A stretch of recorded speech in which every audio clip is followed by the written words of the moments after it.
or no para dun namin.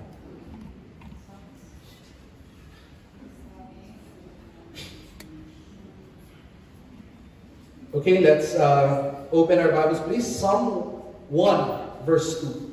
A very familiar verse. Psalm 1, verse 2. If you are there, join me. Let's read it together. But his delight is in the law of the Lord, and in his law doth he meditate day and night. I want to preach on this title, The Practice of Meditation. The Practice of Meditation. Let's be seated, and may God bless this preaching.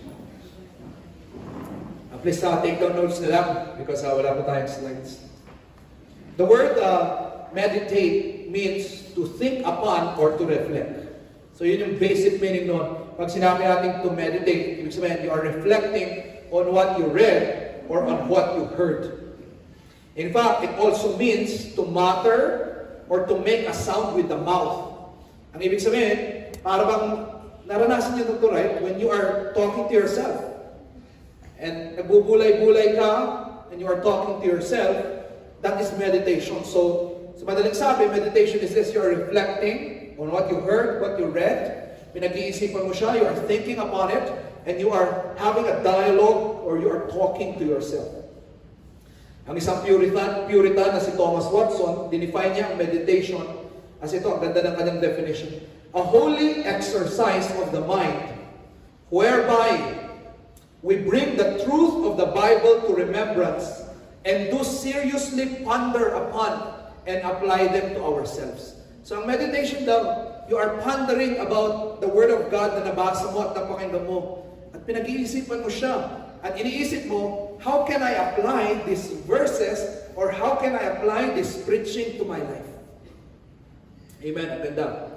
This is not hard to understand para sa ating mga Pilipino. Because madalas din tayo, actually lahat ng tao mahilig mag-meditate. Why? Because meditation was something that was placed by God in our heart na lahat ng tao, it's normal for people to meditate. To imagine, we can use other synonymous words like to imagine or to think about kung ano yung nangyayari sa ating buhay. Like for example, when you watch a Korean movie, right? When you watch a Korean movie, nasa kama ka na, iniisip mo pa rin na ikaw yung artista. Ikaw yung na-in love. O iniisip mo, kahit nangyari sa love story niya, nire-reflect mo, kinokonect mo sa love story niya. Ano yun? It's our nature to meditate. It's our nature to ponder upon things. Meron ka nabasa ng meme sa Facebook, meron ka nabasa na hugot, kahit yung nag-post, wala lang para sa kanya, pero nung binasa mo, feel na feel. Why? You are meditating. In fact, there is a research today in the field of education. Sabi nila, ano ang learning style ng maraming kabataan ngayon? Hindi na kinesthetic visual. Alam niyo ba dun sa research, ang lumabas is existential learning. Ano yun? Mahugot ang mga bata ngayon. Yung bang we always reflect. May sasabihin yung teacher, feeling niya siya yung pinag-uusapan. Why? That's existential learning. People, all of us, have this attitude to reflect and meditate. And so, the Bible encourages us na ngayon na tayo ay Christians. Before, we meditate on worldly things, worldly sayings, worldly books, worldly philosophies. But now that we are Christians, sabi ng Bible, casting down all our imaginations and bringing it into subjection to Christ. Ibig sabihin, lahat daw ng ating pagbubulay-bulay, lahat ng ating ini-imagine, lahat ng ating reflection, paggabi, hindi ka makatulog, lahat ng mga ini-imagine mo, pull it down and bring it towards Christ. So now that we are Christians, the Bible is encouraging us to really learn the practice of meditation. So meron po akong 10 points dito. I'll just enumerate, huwag po kayo mag-alala. The manner of meditation. So I'll be sending this na lang sa ating chat group. Just take note kung anong kaya ninyo mag-take note. Okay, so number 1, the manner of meditation is this. Number 1 is to clear yourself from the distractions and the things of this world. Kagaya ng sabi ng Biblia, kung masyado tayong maraming iniisip na cares of this world, you cannot really meditate. Amen? So, to free yourself from distraction. Number 2 is this. All meditation all biblical meditation starts with the Word of God. Please get that. All biblical meditation starts with the Word of God. It's either binasa mo, it's either napakinggan mo sa preaching, it's either you were reciting it in your mind, you were reciting your memory verse, then that's the start of meditation. So when you read it, iniisip mo, paano kaya ito may apply sa aking buhay? Lord, what is your message behind this verse? What does this verse mean? When you hear the preaching, you begin to reflect, Lord, what is this for me? What do you mean in this verse? What do you intend na lesson sa verse na ito? So everything starts, biblical meditation starts with the Word of God. Yoga said that meditation starts with emptying your mind. Biblical meditation starts by filling your mind with God's Word. It means we cannot really meditate for the Lord if our mind is empty. Kung empty po ang iyong mind, kung saan-saan pupunta ang iyong meditation. But if it is filled with God's Word, yun ang magdadirect ng iyong meditation. Number 3, at times, meditation starts with our circumstances, especially painful ones. Amen? Ibig sabihin, when there's a struggle in life, maybe God is calling you to meditate. When there is pain in your life, maybe God is telling you, stop your business, sit down, and meditate on God's Word. Number 4, how do we do meditation? Number 4 is to have a dialogue with God. Or in short, talk with God. You can say, Lord, what is your message to me? Lord, ito ang aking experience. Meron akong ina-applyan. Na-reject ako, Panginoon. Ano bang lesson mo dito? Panginoon, meron akong prayer request. Hindi nasagot. What's your lesson here, Lord? Have a dialogue with God. Lord, what are you showing me here? Lord, nag-apply ako. Biglang 3 choices. Saan ba dito, Panginoon? Have a dialogue with God. Panginoon, may pinagpipray ako, kaso 2. Okay, maling prayer yun. Sino ba sa kanila?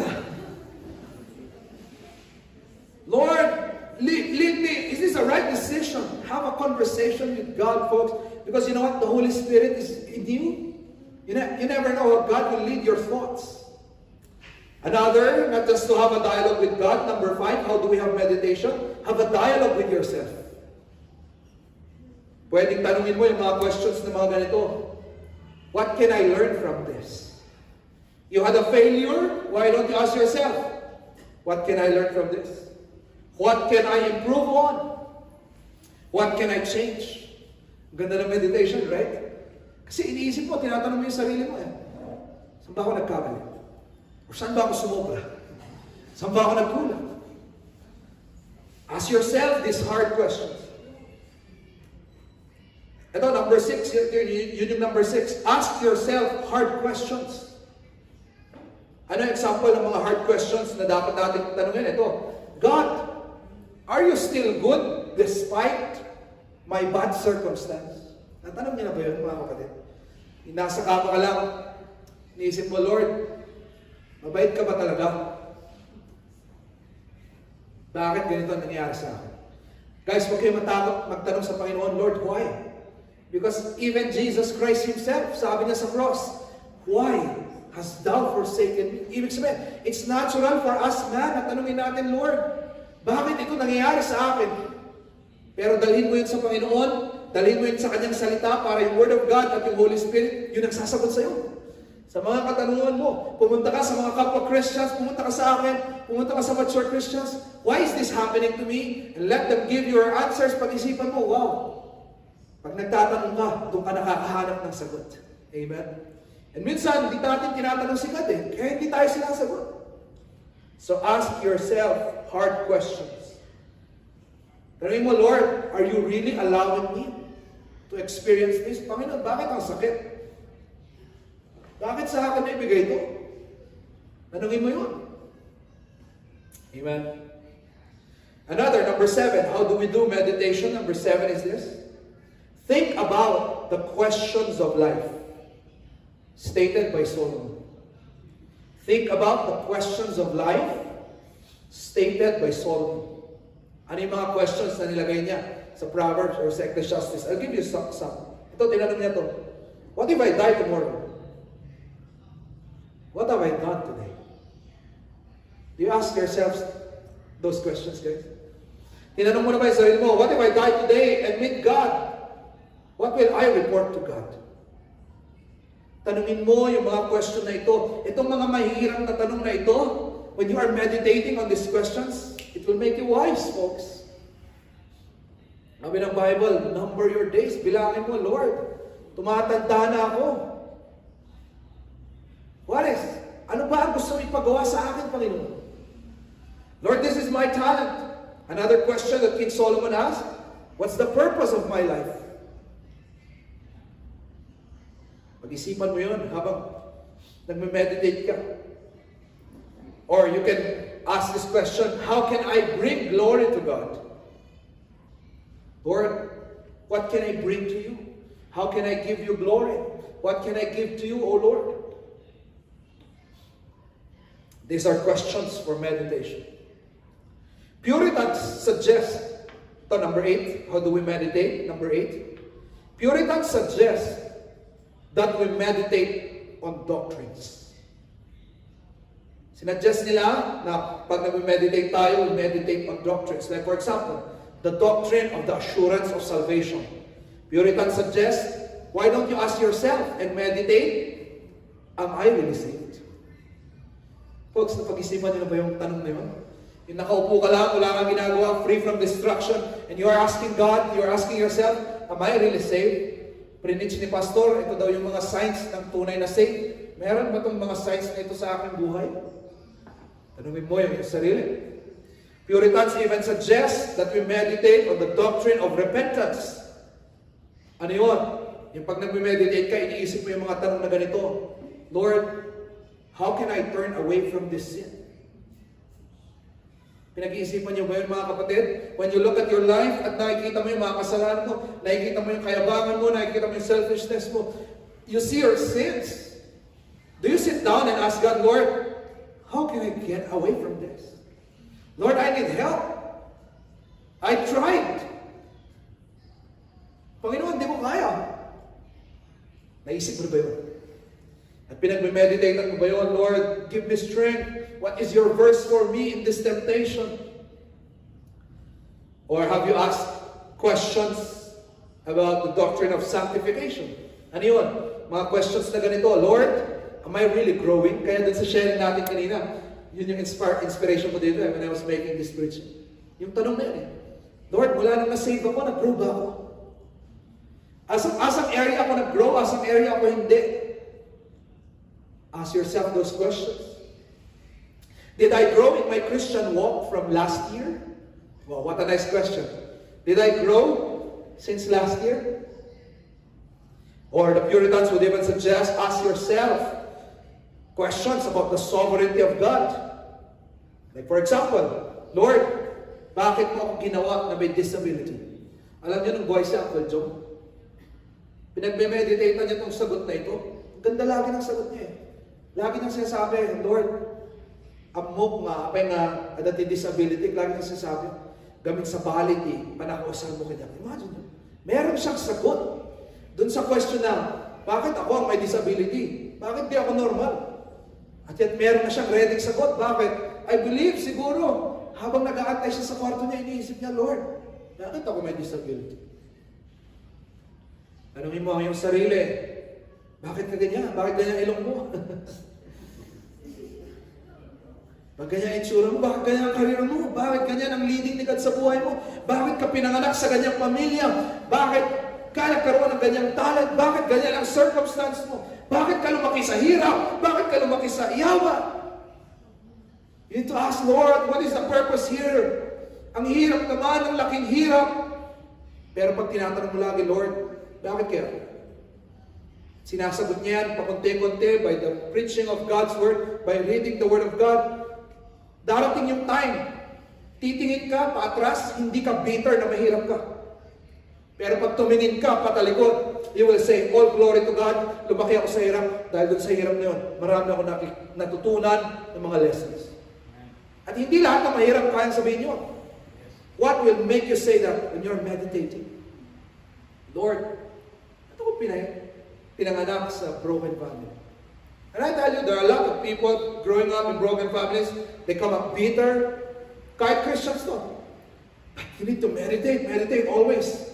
Lord, why is it like this? At nagtatanong ka, at ako, I'm a pastor, I'm a human being. Limited po ang aking sagot sa inyo. But when you ask those questions, sigad ang magpupuno eh. Tapos bubuksan mo yung Bible mo, makikinig ka ng preaching, hingi ka ng advice, nakikita mo yung mga sagot ng mga mahirap. Dahil masakit. Ang buhay na ito, it's painful. But when we meditate, it is God who gives us answer. Number 9, how do we meditate? Narrow it down to a resolve, to a choice, or to a decision. That's number 9. Narrow down your thoughts to a resolve, to a choice, or to a decision. Ano po ito? Pag meron tayong mga pinag-iisipan, minimeditate upon, ang magiging conclusion niyan is this: Lord, from now on, I will do this. Lord, from now on, I will embrace this verse. Lord, from now on, ito ang aking magiging course of action. So ang ganda, nag-umpisa na yung meditation mo, Word of God, nag-umpisa ang meditation mo, problema, but as you proceed in life, while you grow in the Word of God, yung meditation mo nagiging desisyon. And you begin to decide, Lord, this is my decision. Lord, this is my life verse. At yung ini-imagine mo, nagiging resolve siya. Nakuha yung ini-imagine mo na tanong, naging decision. And that is what will help us grow. You know what? Sabi ni Joel Beeke, sa isang libro niya, sabi niya, it's so hard for Christians to grow without meditation. Bakit? Kasi doon ka nagre-reflect. Doon mo pinag-iisipan kung paano ka mag-move forward sa mga desisyon mo. Better decisions are made when there is meditation. So pag meron kayong desisyon, huwag kayong mataranta, huwag kayong magmadali. Meditate on it first and let God lead you all the way. Number 10, how do we meditate? End in praising God for how He works in mysterious ways. Amen. End in praising God with a song, with a prayer, or with a declaration. Pag nami-meditate ka, dapat ang ending niyan is that you are thanking God. Amen? You are praising Him. You are thanking Him dahil mysterious siya gumalang. And number 11, talk about it, the last. How do we meditate? Meditation is more realized when it is expressed either in writing or in sharing. Meditation is more realized when it is expressed either in writing or in sharing. Ano ito? Pag meron ka pong nami-meditate, pinag-iisipan, mas effective to, mas nare-realize siya, mas nagiging real siya, pag meron kang journal na sinusulat mo siya. Alam mo, na-inspire ko kay Pastor Tom, isang box ang laki ng kanyang meditation notebook. Ano yun? Yung nagbabasa siya ng verse, like for example, yung Bible reading natin, Exodus 13 to 16. Susulat niya yung mga reflection na natutunan niya. Hindi theological. Sabi niya, there are already many commentaries. I will not make a commentary anymore. There are already good commentaries. But what I am writing are my meditations.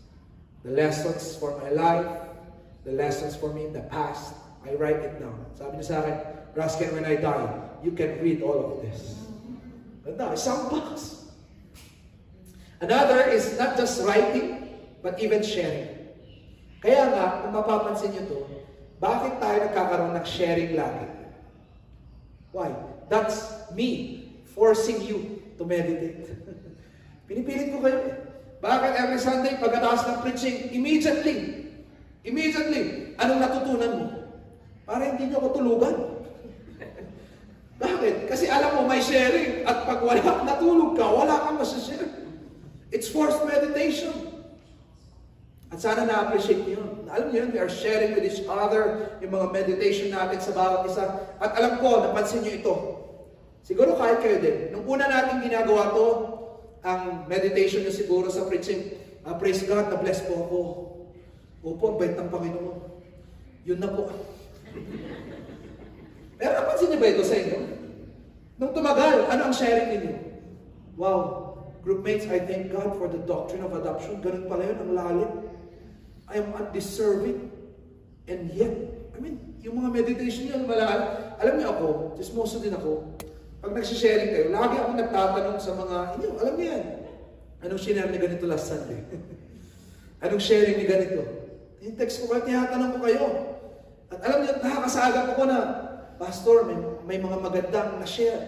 May mga related sa kanilang buhay. Ang ganda.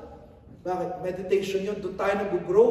Para pagkarinig mo ng preaching, meron ka agad desisyon, meron ka agad resolve, meron ka agad commitment moving forward. That's how you grow in your Christian life. Amen? So yun yung 11. So there are two ways of meditation. That is deliberate and spontaneous. Yung deliberate, ibig sabihin, yung sasadyain mo. Yung spontaneous, yung parang normal na lang sa'yo. So the Bible gave us a formula for deliberate meditation. Sabi ng ating Psalm, we meditate day and night. So ang minimum ng Bible na meditation is twice a day. Sabi niya, di ba? Meditate therein day and night. Ano yun? Morning, when you first wake up. Or that's your best, yun yung best time mo kasi. Morning. Dapat nag-iisip ka na. Ako po, pag nagsisiyar ako, doon ako nag-iisip ng malalim. Pag naliligo ako, shower ako ganyan. Malalim ang iniisip ko. I ask God questions, nag-iisipan ko yung preaching ko. Pagkatid ko kay Kim, pag pauwi ako, nasa car, I'm listening to a preaching, uupo ako, bago ako lumabas for Bible study or speaking engagement, nag-iisip. At the same time, paggabi. One of the best ways to meditate is at night. In fact, mamaya may babasahin tayong verse that David was meditating on the wee hours. Ano yun? Madaling araw, di siya makatulog. Folks, pag di kayo makatulog, huwag na kayo manood ng Korean novela. Basa kayo ng Bible, mag-meditate kayo, makinig kayo ng preaching, kumanta kayo ng worship song, at pag-isipan mo ang goodness ni God. Ganda. Amen? As I end, let me show you some Bible characters na nag-meditate sila. Ang ganda. Matututo po kayo dito. Joshua 1:8. Let's open our Bibles. I want you to see this verse. I know familiar itong verse na ito. Joshua chapter 1 verse 8. Joshua 1 verse 8. Basahin ko, "But this book of the law shall not depart out of thy mouth, but thou shalt meditate therein day and night. And thou shalt meditate to observe according to all that is written therein. For then thou shalt make thy way prosperous, and then thou shalt have good success." Okay. Ano nakalagay dito? Meditate day and night. Yun ang utos ni God sa kanya. Guys, gusto ko makuha niya yung story dito. Si Joshua, he became the leader. Di ba namatay si Moses, so Joshua ang leader. Kinabukasan, they will enter the promised land, at pag pumasok sila sa promised land, sunod-sunod ang kanilang magiging wars. And so, the night before they went to the promised land, kinausap ni God si Joshua. At ito ang advice niya kay Joshua. Sabi niya pa niya dun sa naunang verse, right? Fear not. Have courage. Imagine folks, he's about to go to battle. Ano ang advice ni God sa kanya? Mag-meditate ka day and night. Folks, general itong si Joshua. Pwede niya sabihin, magplano kayo every night. Battle plan every night. Hindi eh. Sabi ni God, kahit general ka, meditate day and night. Folks, if you are going to a battle, meditate. May battle ka, exam. May battle ka, ano bang battle mo? Meron kang kakaharapin na boss, meron kang kakaharapin na interview, kahit anong battle ang meron.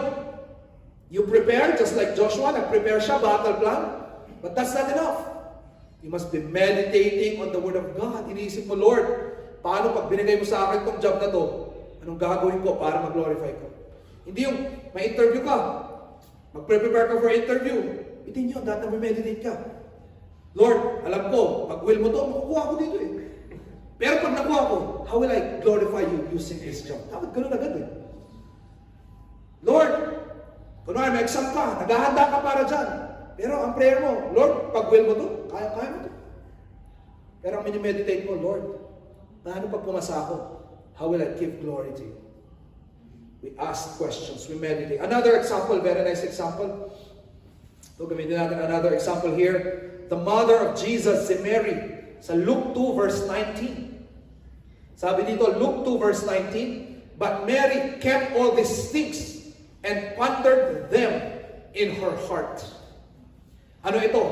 Yung gabi na kinausap ni angel, may angel na dumating, right? Angel Gabriel came, kinausap niya si Mary. Sabi niya, Mary, you will carry a child. Pero ito, hindi mo to hindi child ng boyfriend mo ito. Child ito ng Panginoon. You'll be virgin birth. Tapos, ano sabi ni Mary? Wala siyang pinagsabihan.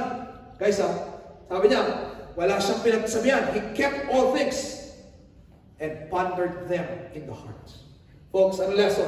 Pag may problema ka, huwag mo ikalat agad. Relax ka.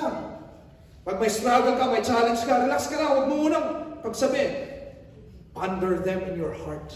Panginoon muna mong kausap in meditation. Amen? Another example, last example, David. When he was fleeing from King Saul in Psalm 63 verse 6, sabi niya, when I remember thee upon my bed and meditate on thee in the night watches. Ano yun? Merong humahabol sa kanya na hari. He was in danger. May gustong pumatay sa kanya, King Saul. Folks, pag may gustong pumatay sa'yo, hindi ka makatulog. Alright? Pag may naninira sa'yo, hindi ka makatulog. Kagaya ni David, hindi siya makatulog. Pero anong sabi niya? In the night watches. Madaling araw na, nag-meditate ako. Babasa ako ng Word of God. Kumakanta ako, nagpipray ako, kinakausap ko ang Panginoon. Bakit meron akong matinding kalaban? Hindi ko siya kaya. He is a king. But I will meditate.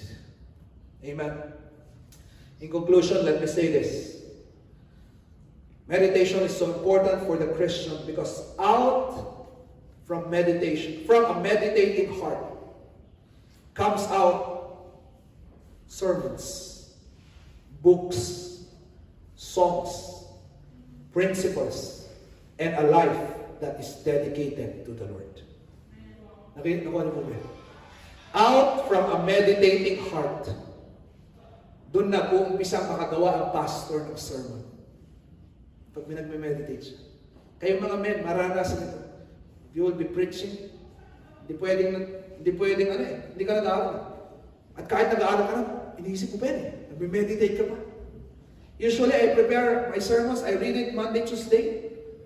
At nagme-meditate ako for the whole week. Nag-iisip ako yung preaching na yan. And then, ini-edit ko.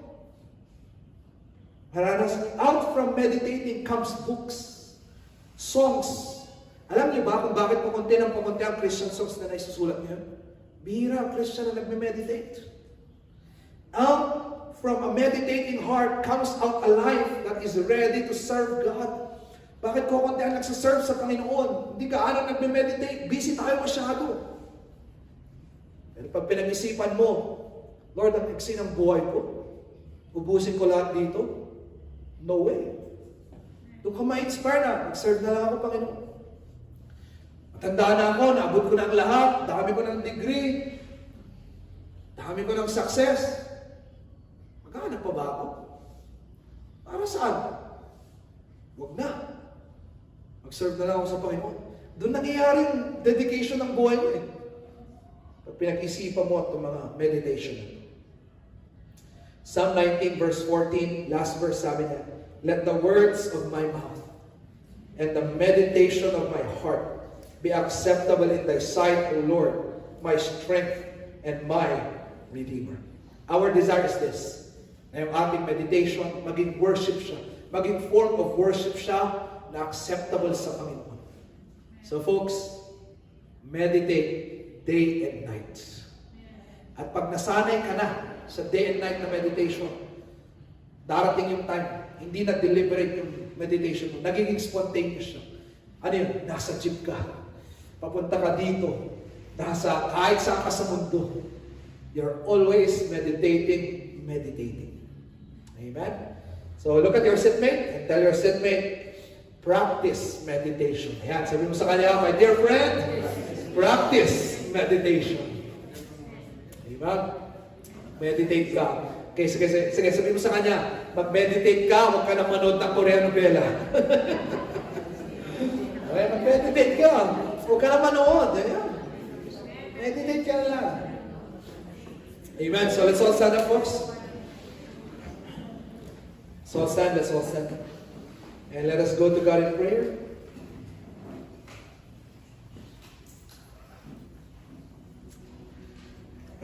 Manalangin po tayo.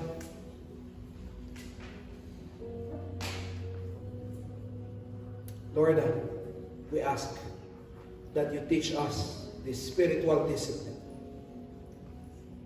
Hindi ko alam, Panginoon, kung for the past, ay ginagawa na po ito ng inyong mga anak. Siguro po ginawa nila, Panginoon. Ngunit hindi naging consistent. Masyado kaming busy, distracted kami sa cares of this world. Pero Panginoon, turuan mo kami to just sit back, to hold back, to give time for serious thinking, serious meditation, where we ask ourselves heavy questions, where we ask kung paano ba talaga namin mai-apply ang salita ng Panginoon na every Sunday namin napapakinggan. Panginoon, huwag niyong hayaan na ilang taon na kami nakikinig ng preaching, ngunit parang hindi pumapasok, hindi na i-apply. Ito ay dahil we do not meditate on it. So Lord, please teach us. As a pastor, Lord, I'm praying for this church. I'm praying for our church, Lord, sana hindi lang kami mapakinggan namin in our right ear, it goes away in our left ear.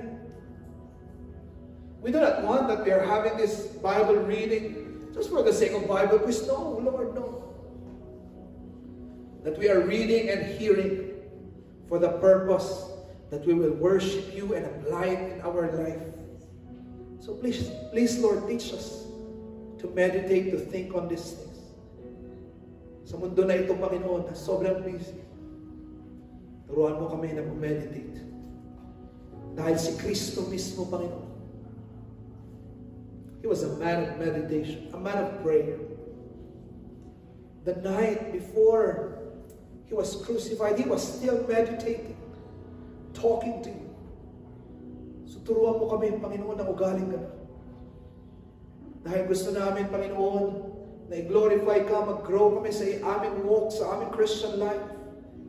Gusto namin mag-serve pa kami sa inyo, Panginoon. Gusto namin that you will direct our life and guide our life and accomplish the purposes you have for us. So please teach us to meditate on what we read and what we hear. Teach us, Lord. Thank you for these members who came tonight, for their faithfulness, even to our midweek service, our prayer meeting.